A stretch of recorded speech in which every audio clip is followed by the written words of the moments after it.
هو ده الطبق اللي هتقومي تعمليه الساعة 3 الفجر وضميرك مرتاح.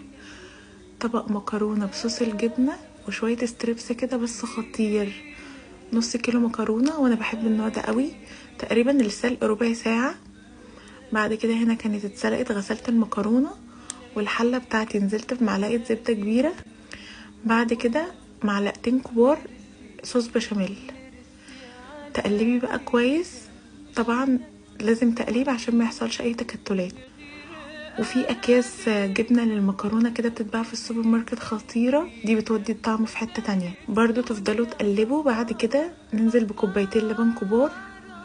هنا بقى نقلب في الصوص لحد ما يتقل معانا شويه، يعني عايزين القوام بتاعه لا تقيل ولا خفيف.